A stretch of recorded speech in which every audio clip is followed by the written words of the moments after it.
దైవవాక్యాన్ని చదువుదాం. ప్రకటన గ్రంథం 2వ అధ్యాయం. ప్రకటన గ్రంథం 2వ అధ్యాయం 8వ వచనం నుండి మనం దేవుని వాక్యాన్ని చదువుదాం. స్ముర్నలో ఉన్న సంఘపు దూతకు ఇలాగూ రాయము: మొదటి వాడును కడపటి వాడునయ్యుండి మృతుడై మరలా బ్రతికిన వాడు చెప్పు సంగతులేమనగా, నీ శ్రమను దరిద్రతను నేను ఎరుగుదును, అయినను నీవు ధనవంతుడవే. తాము యూదులమని చెప్పుకొనుచు యూదులు కాక సాతాను సమాజపు వారి వలన నీకు కలుగు దూషణను నేను ఎరుగుదును. నీవు పొందబోవు శ్రమలకు భయపడకము. ఇదిగో, మీరు శోధింపబడినట్లు అపవాది మీలో కొందరిని చెరలో వేయింపబోచున్నాడు. 10 దినములు శ్రమ కలుగును. మరణం వరకు నమ్మకముగా ఉండుము. నేను నీకు జీవకిరీటం ఇచ్చెదను. సంఘములతో ఆత్మ చెప్పుచున్న మాట చెవిగలవాడు వినుగాక. జయించువాడు 2వ మరణం వలన ఏ హానియూ చెందడు. ప్రార్థన. సకల సృష్టికర్తవైన మా దేవా, ఆదియందు వాక్యమై ఉన్న మా తండ్రి, సత్యస్వరూపి మీ ఘన నామమునకు స్తుతి స్తోత్రములు చెల్లిస్తున్నాం. మరి యొక్క ప్రభు దినం మీ పాదపీఠము చుట్టూ కూడి రావడానికి మీరు అనుకూలపరిచిన ఈ శ్రేష్టమైన సమయానికై మిమ్మల్ని స్తుతిస్తూ ఉన్నాం. చదవబడిన లేఖన భాగములను మీరే మాకు అందించండి. బలహీనుడైన మనుష్యుణ్ణి జ్ఞాపకం చేసుకొని శక్తిగల మీ వాక్కును మాకు వినిపించి మహిమ, ఘనత, ప్రభావములు మీరే పొందుకొనమని మా రక్షకుడు, మా ప్రాణప్రియుడు యేసుక్రీస్తు ప్రభు దివ్య నామమున వినయులమై ప్రార్థన చేయుచున్నాము తండ్రి. ఆమేన్. చేరువచ్చిన మీ అందరికీ ప్రభు అయిన యేసుక్రీస్తు నామమున వందనాలు. ప్రకటన గ్రంథములో నుండి దేవుని వాక్యాన్ని మనం ధ్యానం చేస్తూ వస్తున్నాం. 7 సంఘాలకు, ఆ సంఘపు దూతలకు దేవుడిచ్చిన వర్తమానం. 7 సంఘాలలో 2వ సంఘం స్ముర్నలో ఉన్న సంఘాన్ని గూర్చిన సంగతులను మనం చదివాం. ఎఫెసు సంఘాన్ని గురించి గత వారం మనం ధ్యానం చేశాం. ఎఫెసు సంఘాన్ని దేవుడు ఒక తప్పు మోపాడు. మొదట నీకుండిన ప్రేమను నీవు వదిలితివి అనే తప్పు మోపబడింది. ఎఫెసు సంఘం ప్రారంభం బాగుంది, కానీ అది మెల్లగా చల్లారిపోయింది. ప్రేమలో చల్లారిపోయిన సంఘం. చల్లారిపోయిన సంఘాన్ని పునరుద్ధరించడానికి, ఆ ప్రేమను తిరిగి తీసుకొని రావడానికి దేవుడు శ్రమలను ఉపయోగించాడు. పిల్లరా, విశ్వాసుల జీవితాలలో శ్రమలు, ఇబ్బందులు, ఇరుకులు ఎందుకు కలుగుతాయి అంటే, మరి ఎక్కువగా దేవుని మీద ఆధారపడడానికి, దేవునిలో ఎదగడానికి దేవుడే వాటిని అనుమతించాడని మనం గుర్తించాలి. స్ముర్నలో ఉన్న సంఘం శ్రమల ద్వారా, ఇరుకు ఇబ్బందుల గుండా, సమస్య కష్టాల గుండా ప్రయాణము చేసింది. మనం చదివితే మనకు అర్థమవుతుంది. చరిత్రకారులు, బైబిల్ పండితులు ఏమని చెప్తున్నారంటే, ఈ స్ముర్న సంఘం ఉన్న ఆ పరిస్థితులు ఏ కాలాన్ని చూపిస్తున్నాయి అంటే, క్రీస్తు శకం 100వ సంవత్సరం, క్రీస్తు శకం 100వ సంవత్సరము నుండి క్రీస్తు శకం 313వ సంవత్సరం మధ్య ఉన్న కాల పరిస్థితులను చూపిస్తున్నాయి. మొదటి శతాబ్దం అపోస్తలుల కాలం, అది ఎఫెస్సు సంఘం. రెండవ భాగం మనం చదువుతున్న ఈ స్మరణ సంఘం క్రీస్తు శకం 100 నుండి క్రీస్తు శకం 313 మధ్య ఉన్న కాల పరిస్థితులను చూపిస్తున్నాయి. ఆనాడు ఉన్న పరిస్థితులు మనం ఆలోచన చేస్తే క్రీస్తు శకం 155లో ఈ స్మరణ అనే పట్టణం, ప్రియులారా, ఆ పట్టణంలో ఒక బిషప్ ఆయనను సజీవ దహనం చేశారు. అర్థమవుతుందా? ఈ రోజుల్లో సజీవ దహనాలు జరుగుతుంటే అయ్యో అయ్యో అని మనం అంటున్నామే. ఆ 2వ శతాబ్ద కాలములో ఆనాడే క్రీస్తు శకం 155లో ప్రాణముతోనే ఆయనను సజీవ దహనం చేశారు. 250వ సంవత్సరం వచ్చేసరికి సంఘాలు మూతబడ్డాయి, క్రైస్తవుల మీదకి దాడులు జరిగినాయి. పిల్లరా, 300 సంవత్సరం వచ్చేసరికి 313 ఆ కాలం వచ్చేసరికి మహాహింసాకాలం. బైబిల్ తగలబెట్టారు, సంఘాలు మూతవేశారు, క్రైస్తవులను కొట్టారు. భయంకరమైన శ్రమల గుండా ఆనాడు ఉన్న స్మరణ సంఘం ప్రయాణము చేసింది. ప్రియులారా, ఆనాడు ఉన్న స్మరణ సంఘం ఈరోజు కూడా ఉంది. టర్కీలో 2వ ప్రధానమైన పట్టణం ఇప్పటికీ కూడా. ఆ పట్టణంలో 2 ఓడరేవులు, ఒకటి లోపల ఇంకొకటి బయట, 2 ఓడరేవులు ఉన్నాయి.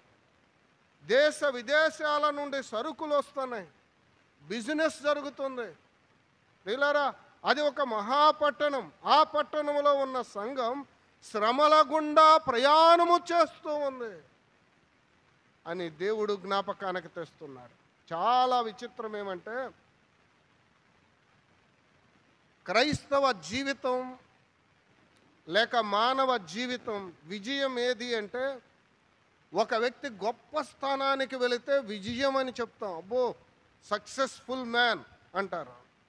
బాగా డబ్బు సంపాదిస్తే సక్సెస్ఫుల్ మ్యాన్ అంటారు ఈ లోకంలో. క్రైస్తవ లోకంలో దేన్ని సక్సెస్ అంటారు?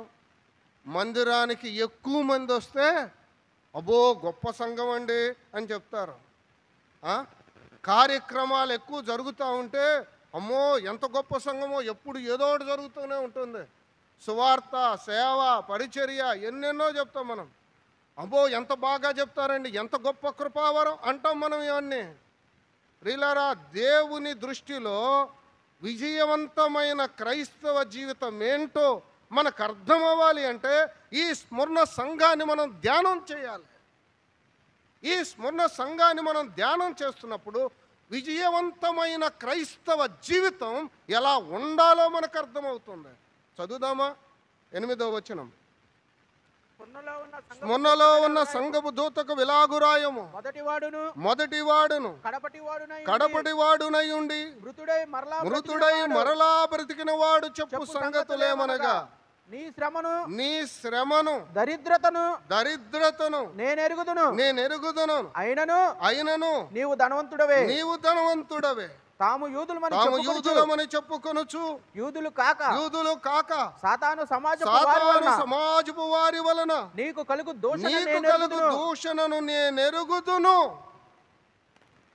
నీవు పొందబోవు శ్రమలకు భయపడకము. ప్రియులారా వినండి, 3 మాటలు ఉన్నాయి. ఆ సంఘానికి కలిగిన శ్రమలు, ఆ సంఘానికి కలిగిన దరిద్రత, ఆ సంఘానికి కలిగిన దూషణ. శ్రమ, దరిద్రత, దూషణ, ఇన్నిటి గుండా ప్రయాణం చేస్తూ విశ్వాసములో అంతకంతకు ఎదుగుతూ ఏ లోపము లేకుండా ఆ సంఘం ముందుకు సాగుతుంది. That is the success. అదండి విజయవంతమైన జీవితం. విజయవంతమైన జీవితం ఏంటి అంటే శ్రమలలో, దరిద్రతలో, దూషణలలో ప్రభు కొరకై నమ్మకంగా జీవించడం. లోపము లేకుండా జీవించడం. ఎఫెసు సంఘములో లోపము చూపించబడిందిలే, కానీ స్మరణ సంఘములో లోపాన్ని దేవుడు చూపించలేదు. It's a success. వీళ్ళారా, ఎక్కువ మంది రావడం సక్సెస్ కాదు, ఎక్కువ కార్యక్రమాలు జరగడం సక్సెస్ కాదు, ధనాన్ని ఎక్కువ పోగేయడం సక్సెస్ కాదు. వీళ్ళారా, ఇవేవి సక్సెస్ కాదు. శ్రమలలో, ఇబ్బందులలో, ఇరుకులలో ప్రభు కొరకై లోపము లేకుండా జీవించడం క్రైస్తవ జీవితం యొక్క విజయం. ప్రియులారా, ఇది మనం అర్థం చేసుకుంటే ఎంత మేలు. ఎన్ని శ్రమలు కలగని, ఎన్ని ఇబ్బందులు కలగని, ఎన్ని అనారోగ్య బలహీనతలు రాని, ప్రభు పట్ల నమ్మకాన్ని వదలక విశ్వాసముతో కడ వరకు ముందుకు సాగడం విజయవంతమైన జీవితం. క్రైస్తవునికి విజయవంతమైన జీవితం ఇదే అని దేవుడు జ్ఞాపకానికి తెస్తున్నారు. మరలా చదువుదాం 8వ వచనం. స్మరణలో ఉన్న సంఘపు దూతకు, మొన్నలో ఉన్న సంఘపు దూతకు విలాగురాయము, మొదటివాడును కడపటివాడునై ఉండి మృతుడై మరలా బ్రతికిన వాడు చెప్పు సంగతులేమనగా, శ్రమలలో ఉన్న సంఘానికి బాధల గుండా, కష్టాల గుండా, దూషణల గుండా, దరిద్రత గుండా ప్రయాణము చేస్తున్న సంఘానికి దేవుని యొక్క ప్రత్యక్షత ఎలా కనబడుతున్నాడో దేవుడు చూడండి. ఇరుకులో ఉన్న ఆ సంఘానికి, శ్రమలలో ఉన్న ఆ సంఘానికి దేవుడు తను తాను ఎలా కనపరుచుకుంటున్నారో, నేను మొదటి వాడను, కడపటి వాడను అనగా నేను మార్పు లేని వాడను. Change not. ఆయన మార్పు లేనివాడు, ఆయన మారనివాడు, యుగ యుగములకు ఒకే రీతిగా ఉన్నాడు. ఆయన గుణలక్షణాలలో, ఆయనలో ఏ మార్పు లేదు. ప్రియులారా, ఈ దేవుడు ఎంత గొప్పవాడో చూడండి. ఆయన మార్పు లేని దేవుడు, ఆయన మారని దేవుడు. ఆ మాటలు మనం చూస్తున్నాం. మొదటి వాడును కడపటి వాడునై ఉండి మృతుడై మరలా బ్రతికిన వాడు, ఆయన సజీవుడు. వాళ్ళు చాలామంది బలి అర్పణ అయిపోయారండి. నేను ఆ పేర్లన్నీ చదవడం లేదు. చాలామంది హతసాక్షులైపోయారు, బలి అయిపోయారు, ప్రాణాలు పెట్టారు.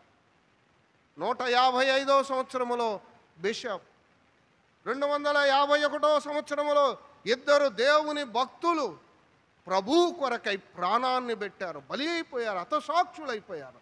వారికి దేవుడు ఎలా కనబడుతున్నా అంటే, ఇదిగో నేను మృతుడనై తిరిగి లేచాను, సజీవుడుగా లేచాను, ఇదిగో మరణంపై మీకు విజయం ఇస్తున్నాను, మీరు కూడా లేవబోతున్నారని ఆయన సజీవునిగా తను తాను కనపరుచుకుంటున్నాడు. 1 మార్పులేని దేవునిగా, 2 ఆయన మరణాన్ని జయించి తిరిగి లేచిన దేవునిగా, సజీవునిగా ఆయన తను తాను ప్రత్యక్షపరుచుకుంటున్నాడు. దేవుని యొక్క ప్రత్యక్షత మన యొక్క ఆత్మీయ స్థితి మీద ఆధారపడి ఉంటుంది. కూర్చొని వింటున్న మీరు వాక్యం వింటున్నారే, ఒక్కొక్కరికి ఒక్కొక్క రీతిగా ప్రభు మీతో మాట్లాడుతున్నాడు. ఇది సత్యం ప్రియులారా. 7 పత్రికలు 7 విధాలుగా దేవుడు మాట్లాడాడు. 7 సంఘాలేగా, మరి ఒకే రీతిగా ఉండాలిగా. ఏ సంఘం యొక్క వర్తమానం ఆ సంఘానికి, ఏ విశ్వాసికి అందవలసిన వర్తమానం ఆ విశ్వాసికి దేవుడు అందిస్తాడు. ఆత్మీయ నేత్రాలతో మనం వాక్యాన్ని వింటే అది మనకు అర్థమవుతుంది. ప్రభు మనతోనే మాట్లాడతాడు. దిగి వెళ్తుంటే ఆ యవనుడు అంటున్నాడు, నాతోనే దేవుడు మాట్లాడాడు, సూటిగా మాట్లాడాడు. నేను రాత్రి ఏదైతే అనుకుంటున్నానో దాని గురించే, ఆ సందర్భమే, అదే దేవుడు నాతోనే మాట్లాడాడు. ఎస్, దేవుడు నీతోనే మాట్లాడతాడు. ఆత్మీయ నేత్రాలు తెరిచి దేవుని వాక్యాన్ని విను, ప్రభు నీతోనే మాట్లాడతాడు. ఆయన ఎలా కనపడుతున్నాడో మనం చూసాం. నేను దాటి వెళ్తున్నాను, రండి ఇక్కడే చదువుదాం. 9వ వచనం చివరి మాట చదువుదామా? చివరి మాట, నీవు పొందబోవు శ్రమలకు భయపడకుము. ఆయన ధైర్యపరిచేవాడు. ప్రియులారా, వారు శ్రమలలో ఉన్నారు, ఇబ్బందుల్లో ఉన్నారు, అనేక మంది మరణమైపోతున్నారు. అట్టి వారిని దేవుడు ధైర్యం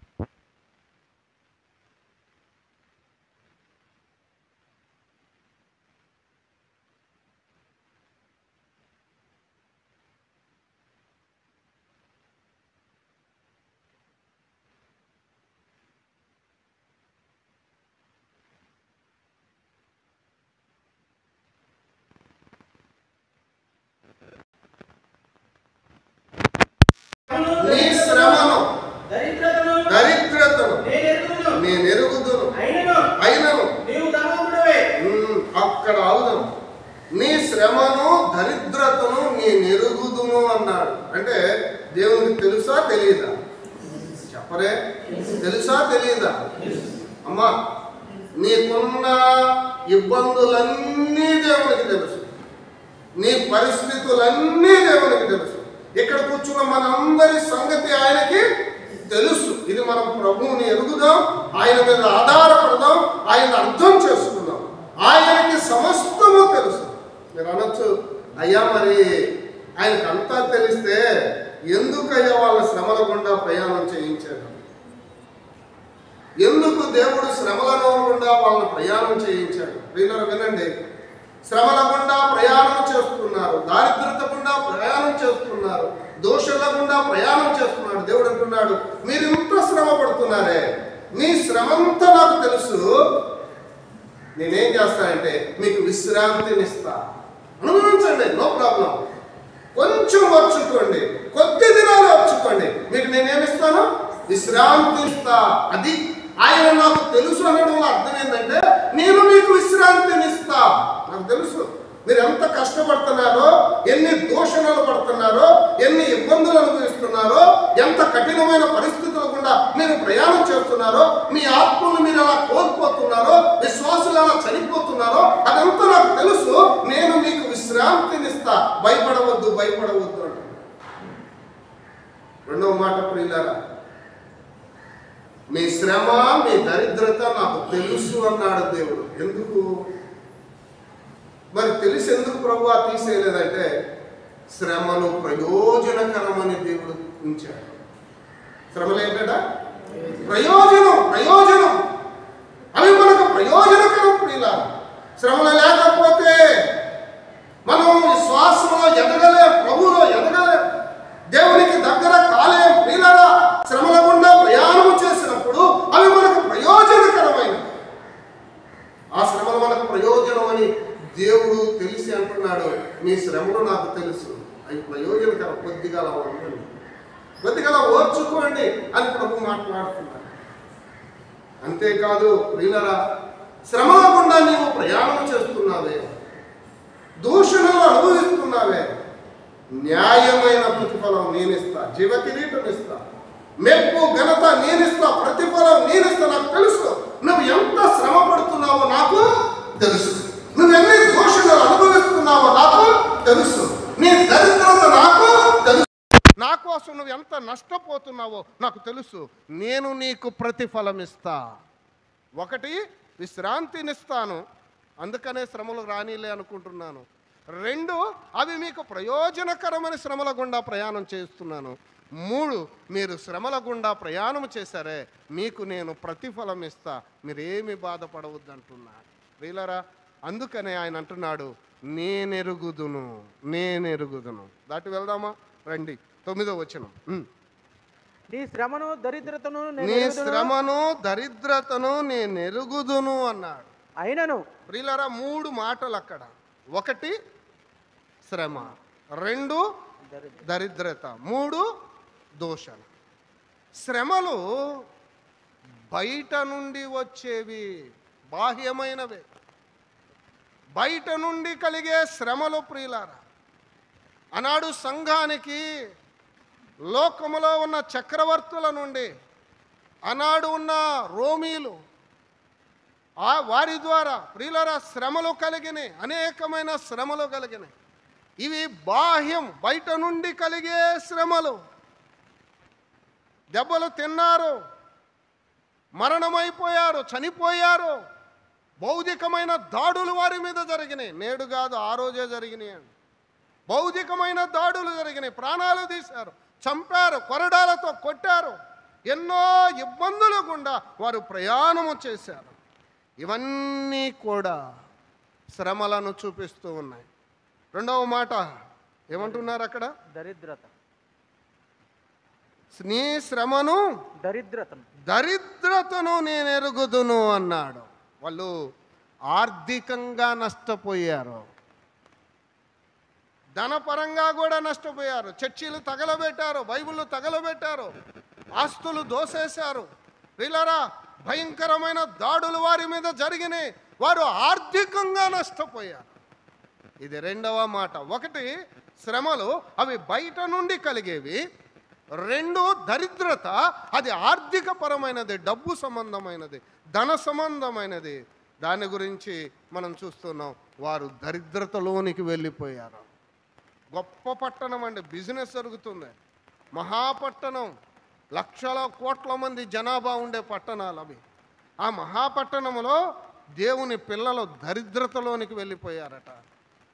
నేడు కూడా చాలా చులకన, ఏమీ బాధ లేదు. దేవుడు అంటున్నాడు, నీవు దరిద్రుడివే కానీ ధనవంతుడవు అన్నాడా? అయినను నీవు ధనవంతుడు. చదివారా లేదా? మరలా చదువుదామా? నీ శ్రమను దరిద్రతను నేను ఎరుగుదను, అయినను నీవు ధనవంతుడవే. నీవు ధనవంతుడవే. యాకోబు పత్రిక 2వ అధ్యాయం, యాకోబు పత్రిక 2వ అధ్యాయం 5వ వచనం చదువుదామా? 5వ వచనం. నా ప్రియ సహోదరులారా ఆలకించుడి. ఈ లోక విషయములో దరిద్రులైన వారిని విశ్వాసమందు భాగ్యవంతులుగాను. అది ఈ లోకంలో మనం దరిద్రులమే, ఈ లోకంలో డబ్బు లేని వారమే, ఈ లోకంలో దరిద్రులుగానే ఉన్నాంలే. కానీ విశ్వాసములో మనం ఎవరు? భాగ్యవంతులం, ధనవంతులం. ప్రియుల, విశ్వాసములో మనం ధనవంతులం. మన ధనం పరలోకమందు ఉన్నది, పరలోకమందు దాచబడి ఉన్నది. ఈ లోక సంపదలను గురించి దిగులు చెందబాకండి. ఈనాడు ఆహారం దొరికిందా? కట్టుకోవడానికి బట్టలు ఉన్నాయా? చలి కాసుకోవడానికి దుప్పటి ఉందా? దేవా నీకు స్తోత్రం అని చెప్దాం. ఏమున్నా లేకపోయినా పర్లేదులేండి, కనీస అవసరాలు మనకు దొరికితే చాలు. ప్రభువా నీకు స్తోత్రం అని చెప్దాం, దేవుని మీద ఆధారపడదాం. మన ధనం పరలోకమందు దాచబడి ఉంది. విశ్వాసమందు మీరు భాగ్యవంతులు. విశ్వాసి, నీ భాగ్యం ఎంత గొప్పదో పాట పాడారు. నిజం ప్రియుల, విశ్వాసములో మనం భాగ్యవంతులం. ఆస్తులు లేవని దిగులు చెందవద్దు. బంగారం లేదు, వెండి లేదు, డబ్బు లేదు, ఖరీదైన వస్త్రాలు లేవు, కారులు లేవు, మాకు ఇవి లేవు అవి లేవు అని దిగులు పడేవారితో ప్రభువు మాట్లాడుతున్నాడు. మీ దరిద్రతను నేను ఎరుగుదును, అయినను నీవు ధనవంతుడవే, నువ్వేమి దిగులు పడవద్దని ప్రభువు వాగ్దానము చేస్తున్నారు. ప్రియులారా, వీఆర్ రిచెస్ట్. ఇక్కడ కాదండి, పరలోకములో మన కొరకు ధనం కూర్చబడి ఉంది. మనం భాగ్యవంతులమని దేవుడు జ్ఞాపకానికి తెస్తున్నాడు. తెస్సలోనిక పత్రిక 1వ అధ్యాయం, 1వ పత్రిక 1వ అధ్యాయం 3వ వచనం చదువుదాం. విశ్వాసముతో కూడిన నీ పనిని ప్రేమతో కూడిన మీ ప్రయాసమును మన ప్రభువైన యేసుక్రీస్తునందలి నిరీక్షణతో కూడిన మీ ఓర్పును మేము మన తండ్రి అయిన దేవుని ఎదుట మానక జ్ఞాపకం చేసుకొనుచు మా ప్రార్థనల యందు మీ విషయమై విజ్ఞాపన చేయుచు మీ అందరి నిమిత్తం ఎల్లప్పుడూను దేవునికి కృతజ్ఞతాస్తుతులు చెల్లించుచున్నాము. విశ్వాసంతో పనిచేస్తున్నారు,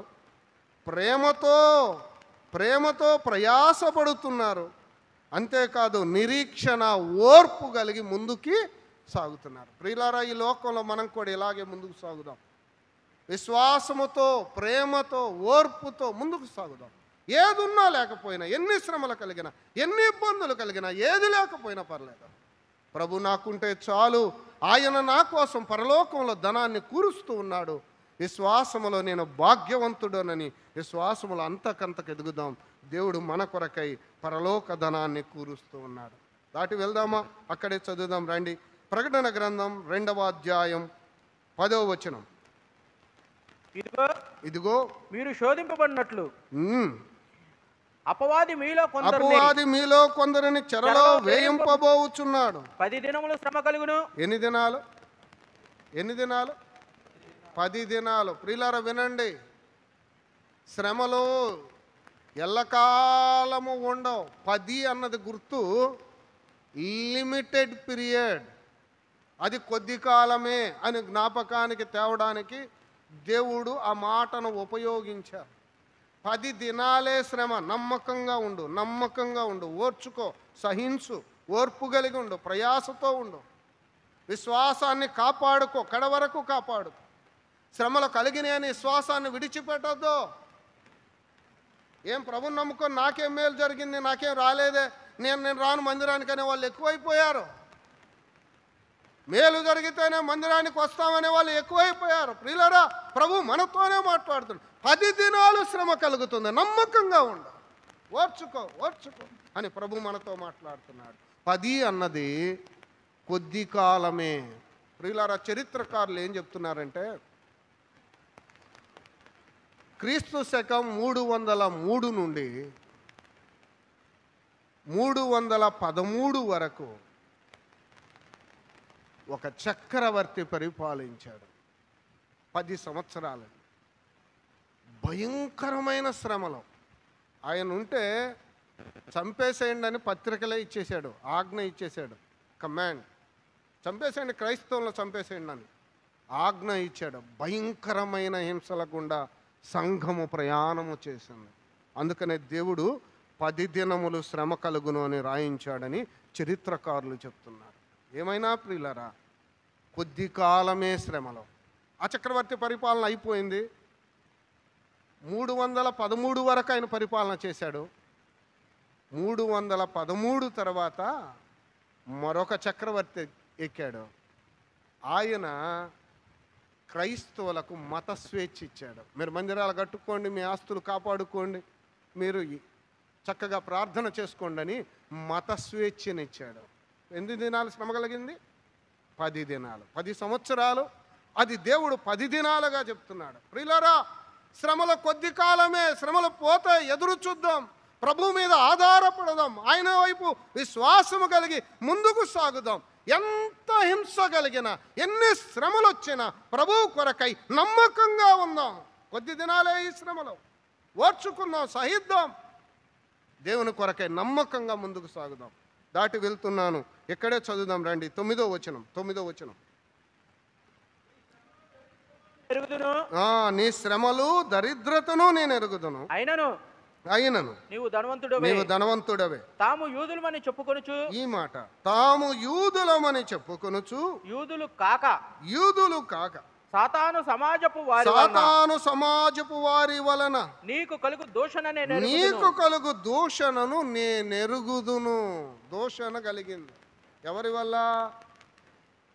యూదులు గాక యూదులమని చెప్పుకునే వాళ్ళు కొంత ఉన్నారు. సాతాను సమాజపు వారి వల్ల దూషణ కలిగిందని దేవుడే రాయించాడు. ప్రియులారా, యూదులు కాక సాతాను సమాజము వారి వలన నీకు కలుగు దూషణను నేనెరుగుదును అన్నాడు.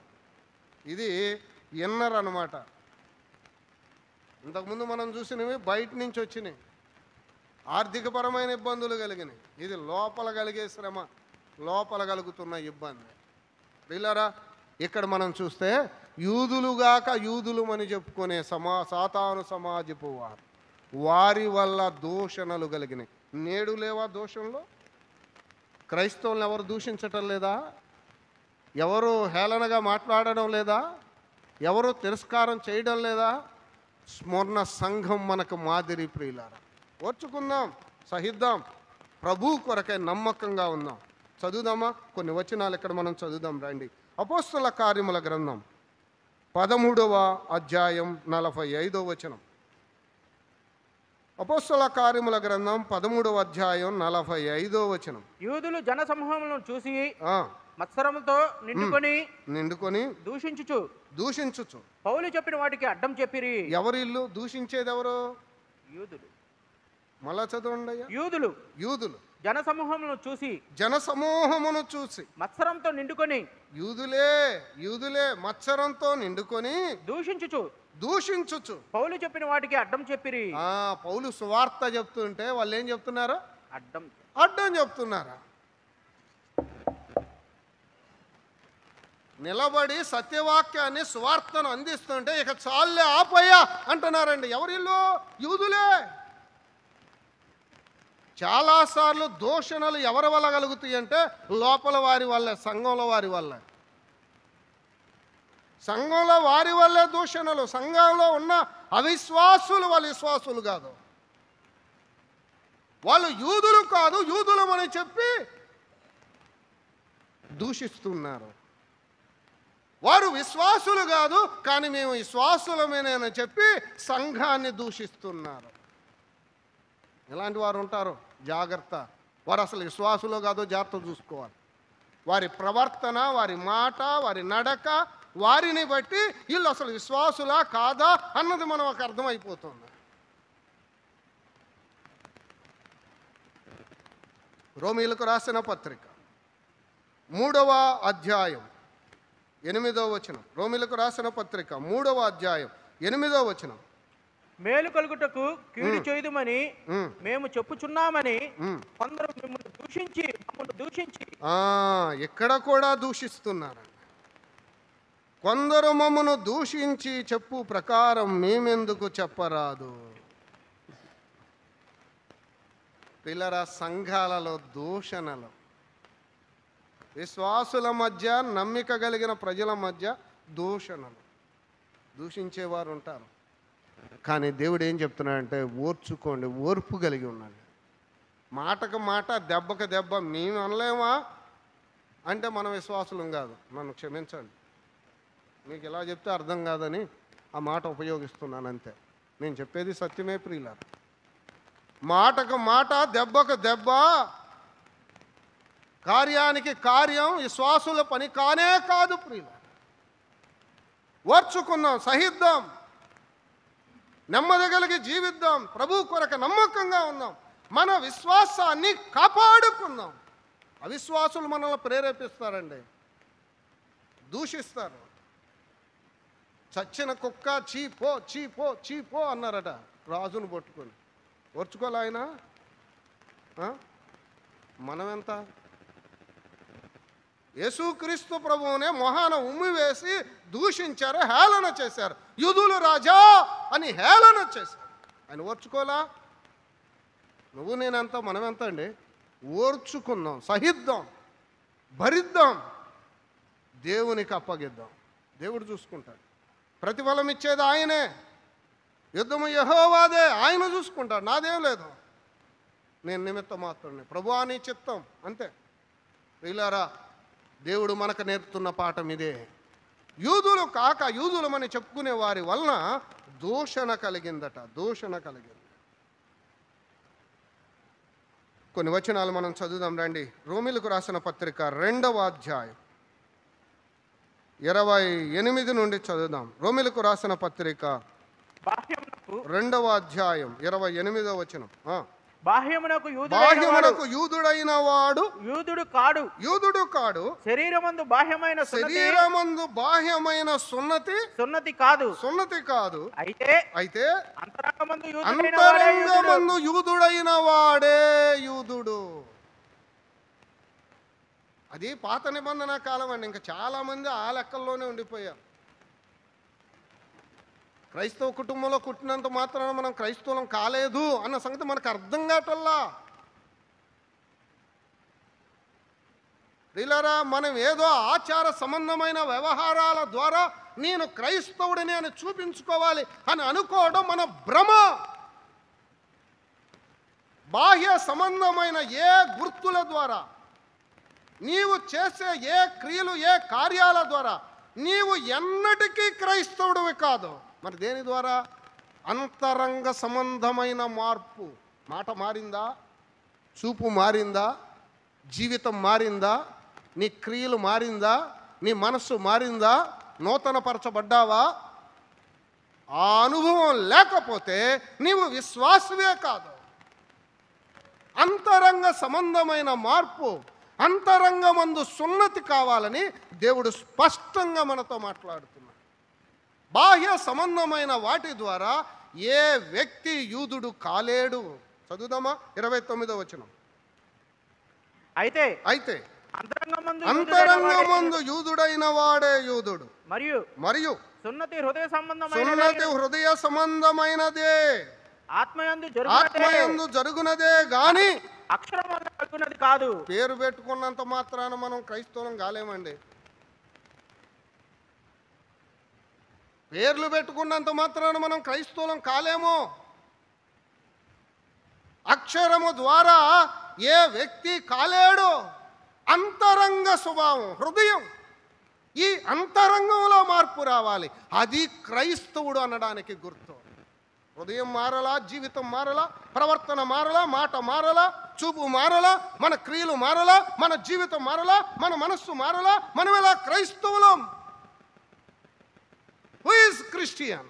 Who follow the Jesus Christ. ఎవరు క్రీస్తును అనుసరిస్తారో, ఎవరు క్రీస్తు బోధను అనుసరిస్తారో, ఎవరు క్రీస్తు బోధ ప్రకారం జీవిస్తారో వాళ్ళు క్రైస్తవులు. ఇంకేది క్రైస్తవ్యాన్ని నిర్వచించలేదు. నేను ఇలా చేశాను, నేను ఇలా ప్రవర్తించాను, నేను ఈ పండగ చేశాను, నేను ఇదిగో ఈ ఆచారం చేశాను, ఇదిగో నేను ప్రతి ఆదివారం వచ్చి రొట్టె రసం తీసుకున్నాను, వీటేటి వల్ల నీవు క్రైస్తవుడు కాలేవు. దేవుని వాక్యం ఎంత స్పష్టంగా ఉంది. బాహ్య సంబంధమైన దేని ద్వారా వాడు యూదుడు కాలేడు. అంతరంగ స్వభావం, హృదయ సున్నతి కావాలి, హృదయం మారాలి, జీవితం మారాలి. పిల్లరా చదువుదామా చివరి మాట అక్కడే. అట్టి వానికి మెప్పు మనుషుల వలన కలగదు, దేవుని వల్లనే కలుగును. ఇట్టి వారికి మెప్పు ఎవరి వల్ల కలుగుతుంది? దేవుని వల్ల కలుగుతుంది. లోకంలో దూషణలు ఉంటాయి, తిరస్కారాలు ఉంటాయి, హేళనలు ఉంటాయి. ఆ యవనుడు అప్పుడే ప్రభుని నమ్ముకున్నాడట. అది ఒక పల్లెటూరు.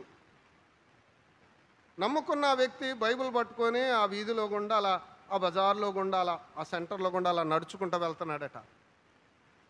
అక్కడ నిలబడిన కొద్దిమంది అంటున్నాడు, అడుగో యేసు వెళుతున్నాడురా అంటున్నారట. ఎగతాళి, హేళన ఉండవా లోకంలో?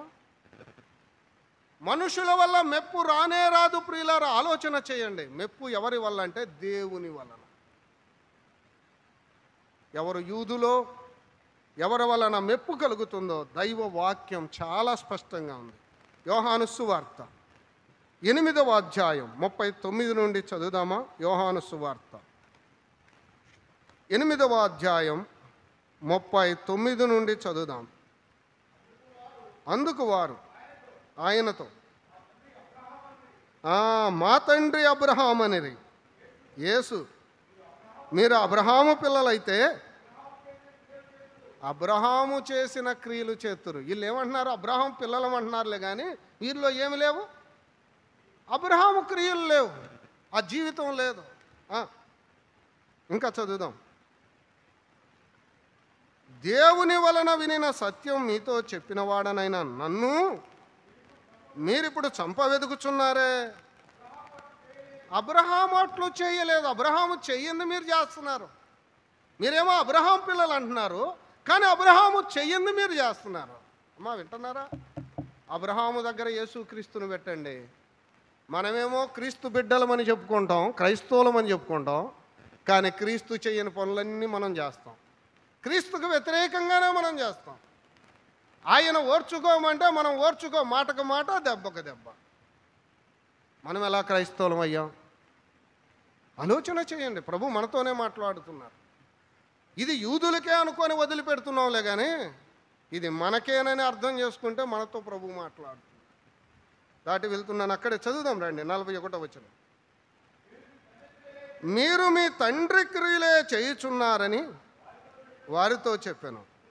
అందుకు వారు, మేము వ్యభిచారం వలన పుట్టిన వారము కాము, దేవుడొక్కడే మాకు తండ్రి అని చెప్పగా యేసు వారితో ఇట్లా నేను, దేవుడు మీ తండ్రి అయిన ఎడల నీవు నన్ను ప్రేమింతురు, నేను దేవుని యొద్ద నుండి బయలుదేరి వచ్చి ఉన్నానని నా అంతటా నేనే వచ్చి ఉండలేదు, ఆయన నన్ను పంపెను. మీరెలా నా మాటలు గ్రహింపకున్నారో? అల్లు అయ్యా మా తండ్రి యెహోవా అని చెప్తున్నారులే కానీ ఆ తండ్రి దగ్గర నుండి పంపబడిన యేసుక్రీస్తును మాత్రం అంగీకరించటల్లా. యేసుక్రీస్తు బిడ్డలమని చెప్పుకుంటాంలే కానీ వాక్య ప్రకారం మాత్రం మనం జీవించం. మనం ఎలా క్రైస్తవులం అవుతాం ప్రియులరా? ఆలోచన చేయండి. ఆచారాల వ్యవహారాల ద్వారా ఏ మానవుడు క్రైస్తవుడు కాలేదు. దేవుని వాక్య ప్రకారము జీవించిన వారు క్రైస్తవులని దేవుని వాక్యం చాలా స్పష్టంగా చెప్పబడుతుంది. ప్రియులరా వినండి, నేడు సంఘాలకు కూడా దూషణ ఎవరి వల్ల అంటే ఇలాంటి అవిశ్వాసుల వల్ల, ప్రభుని నమ్మని అవిశ్వాసుల వల్ల. ఆనాడు యూదుల కాకయే యూదులమని చెప్పుకునే వారి వల్ల దూషణ కలిగినట్లుగా నేడు సంఘములో కూడా అవిశ్వాసుల వల్ల హింస, దూషణ. పిల్లరా దాటి వెళ్తున్నాను, కొన్ని మాటలు అక్కడ చదివి మనం ప్రార్థన చేద్దాం. ప్రకటన గ్రంథం 2వ అధ్యాయం, ప్రకటన గ్రంథం 2వ అధ్యాయం 10వ వచనం.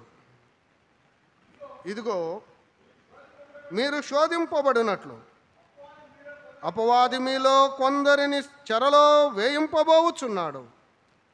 10 దినములు శ్రమ కలుగును. ఈ ఒక్క మాట గుర్తుపెట్టుకోండి, మరణం వరకు నమ్మకంగా. ఓ స్మరణలో ఉన్న సంఘమా, శ్రమలు సహించావు, దరిద్రతను సహించావు, దూషణను సహించావు, ఓర్చుకున్నావు, విజయవంతమైన జీవితం జీవిస్తున్నావు. శబాష్. మరణం వరకు కాపాడుకో, మరణం వరకు నమ్మకంగా ఉండవు. నీవు చేస్తున్న ఈ క్రియలు, ఈ కార్యాలు, ఈ సహనం, ఈ ఓర్పు మరణం వరకు కాపాడుకొని దేవుడు వారితో మాట్లాడుతున్నాడు. ప్రియులారా మనతో కూడా ప్రభు ఈ మధ్యాహ్న కాల సమయం మనతో మాట్లాడుతున్నాడు. అమ్మా, ఈ విశ్వాసాన్ని మరణం వరకు కాపాడుకో, చివరి వరకు కాపాడుకో అని దేవుడు మనతో మాట్లాడుతున్నాడు.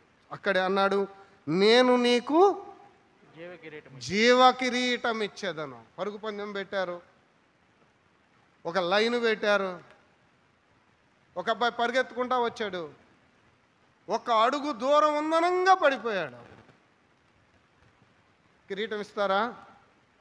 చెప్పరే, ఇస్తారా? ఆ లైన్ ఎవరు దాటారో వారికి ఏమి ఇవ్వబడుతుంది? జీవ కిరీటం. ప్రియులారా వినండి, మరణం వరకు నీ విశ్వాసాన్ని కాపాడుకో, నీ సహనాన్ని కాపాడుకో, నీ శ్రమలలో ప్రభువు కొరకు నమ్మకంగా జీవించు. ప్రభువు నీకు జీవ కిరీటం ఇస్తాడు అంటున్నాడు. మరణం వరకు నమ్మకంగా ఉండు, నీకు నేను జీవ కిరీటం ఇచ్చేదను. ఈ స్మరణ పట్టణం స్పోర్ట్స్ సిటీ అన్నారు ఒకళ్ళు, చరిత్రకారులు చెప్పిన మాట. ఎక్కువ మంది క్రీడాకారులు ఆ పట్టణం నుండి వచ్చారట. దేవుడు అందుకేనేమో వారితో మాట్లాడుతూ అన్నాడు, నేను నీకు జీవ కిరీటం ఇస్తాను, నమ్మకంగా ఉండు అంటున్నాడు. నిజమే ప్రియులారా, ప్రభు మనతో మాట్లాడుతున్నాడు, మనకు జీవ కిరీటం ఇస్తానని. ఇదిగో ఈ పరుగు పందెంలో నేను పరిగెత్తుతున్నానన్నాడు పౌలు. నిజమే, ఈ జీవన పరుగు పందెంలో మనం కూడా ఉన్నాం, ముందుకు వెళ్తున్నాం, చివరి వరకు కాపాడుకున్నాం, ప్రభు ఇచ్చే బహుమానాన్ని పొందుకున్నాం. చివరి మాట అక్కడే చదువుదాం రండి, 11వ వచనం. సంఘములతో ఆత్మ చెప్పుచున్న మాట, చెవిగలవాడు వినుగాక, జయించువాడు రెండవ మరణం వలన ఏ హానియు చెందడు. అనేక మంది హతసాక్షులు అయిపోయారు, చనిపోయారు. వారిని గురించి దిగులు పడతారేమోనని, బాధపడతారేమోనని దేవుడు అంటున్నాడు, వానికి రెండవ మరణం ఏ హాని చేయదు, నేను తిరిగి లేపుతాను, నిత్య జీవం ఇస్తానని తెలియడానికి దేవుడి మాటను ఉపయోగించాడు. నేను రెండవ మరణం నుండి తప్పిస్తాను, జయించు వానిని రెండవ మరణం నుండి తప్పిస్తాను. ప్రియ స్నేహితుడు, అర్థమైందా అమ్మ? అర్థమైందా? ఈ శరీరానికి కలిగేది మొదటి మరణం, మనలోనున్న ఆత్మకు కలిగేది రెండవ మరణం. జాగ్రత్తగా అర్థం చేసుకోవాలి. మొదటి మరణం, రెండవ మరణం. ప్రియ, ఈ రెండవ మరణం యుగయుగాలు మండే అగ్నిగుండం. దాన్ని తప్పించుకోవాలంటే ప్రభువునందు విశ్వాసం ఉంచాలి.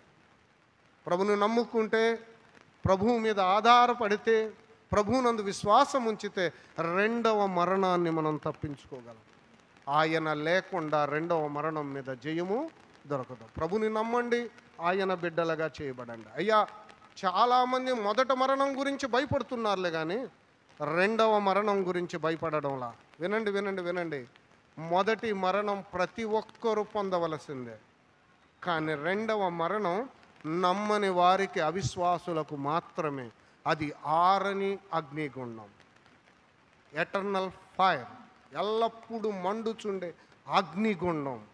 ఆ గుండములో అగ్ని ఆరదు, పురుగు చావదన్నారు. అనగా యుగ యుగాలు కేకలు వేస్తూనే ఉండాలి. ఒక రోజు కాదు, 2 రోజులు కాదు.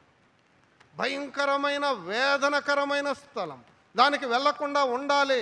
ఆ రెండవ మరణాన్ని తప్పించుకోవాలంటే యేసు ప్రభువా అని నోటితో ఒప్పుకోవాలి. ప్రభుని ఒప్పుకోండి, ఆయన బిడ్డలుగా చేయబడండి, నిత్య జీవానికి వారసులు కాండి. తల్ల ఉంచినట్లయితే ప్రార్థన. కృపగల మా దేవా, మీ ఘననామానికి స్తుతులు స్తోత్రములు తండ్రి. మీరు ప్రేమించి మాతో మాట్లాడిన ప్రతి మాటకై మిమ్మల్ని స్తుతిస్తూ ఉన్నాం. స్మరణ సంఘములో ఉన్న ఆ శ్రేష్టతను మా ఎదుటకు మీరు తీసుకుని వచ్చారు. అట్టి జీవితాన్ని మేమును కలిగి ఉండడానికి కృప చూపించండి. మరణం వరకు మా విశ్వాసాన్ని కాపాడుకుని మీరిచ్చే జీవ కిరీటం పొందుకున్నట్లుగా మీరే కృప చూపి నడిపించండి. ఈ కూడికలో ఎవరు మిమ్మల్ని అంగీకరించలేదో వారిలో మీ యొక్క ఆత్మ కార్యాన్ని జరిగించి మీ వైపు ఆకర్షించుకొని పరలోక భాగ్యాన్ని దయచేయండి. చేరువచ్చిన మా ప్రియులను మీరే దీవించి ఆశీర్వదించి మీ నామానికి మహిమ కలిగించుకున్నామని మా ప్రభును రక్షకుడు, రాజాదిరాజుగా, ప్రభులకు ప్రభువుగా, ధవల సింహాసనాసీనుడుగా త్వరలో తిరిగి రానయున్న యేసుక్రీస్తు ప్రభు దివ్య నామమున వినయులమై ప్రార్థన చేయుచున్నాము తండ్రి. ఆమేన్.